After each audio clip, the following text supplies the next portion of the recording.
ఆశ్చర్యం ఏంటంటే దేవుని కృప మన దగ్గరకు వచ్చింది.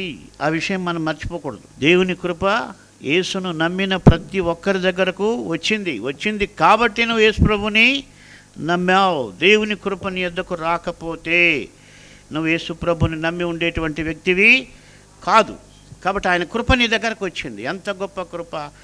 అధికం ఆకాశము కంటే ఎత్తైన కృప, బహుకృప, విస్తారమైన కృప, ఇంకా చాలా రెఫరెన్స్లు ఉన్నాయి. కాబట్టి దేవుని కృప మన పైన వచ్చింది.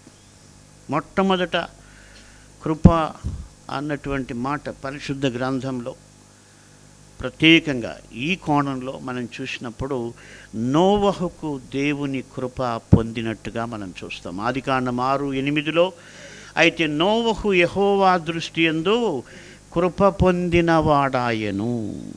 అయితే ఇక్కడ ఆశ్చర్యం ఏంటంటే నోవహు నీతిమంతుడుగా ఉన్నాడు, దేవుని కొరకు వెతుకుతూ ఉన్నాడు, దేవుని యొక్క చిత్తం చేయాలని ఆశ కలిగి ఉన్నాడు, దేవుడు చెప్పిందల్లా చేస్తూ వచ్చాడు.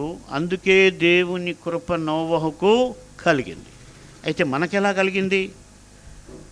అదే యేసుక్రీస్తులో ఉన్నటువంటి అద్భుతమైనటువంటి కృప. మనము అయోగ్యులమైనప్పటికీ, మనము నిరాకరించినప్పటికీ, ఆయన్ను వెతకనప్పటికీ ఆయన కృప మనకు వచ్చింది. అయితే నోవహుకు దేవుని కృప ఆయన యొక్క స్టాండర్డ్ని బట్టి వచ్చింది.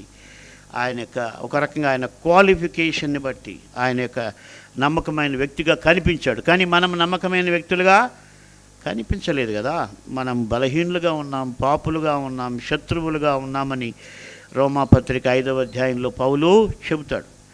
అయితే ఈ స్టేటస్లో ఉన్నటువంటి మనకు క్రీస్తు ద్వారా కృప అన్నటువంటిది అనుగ్రహించబడింది.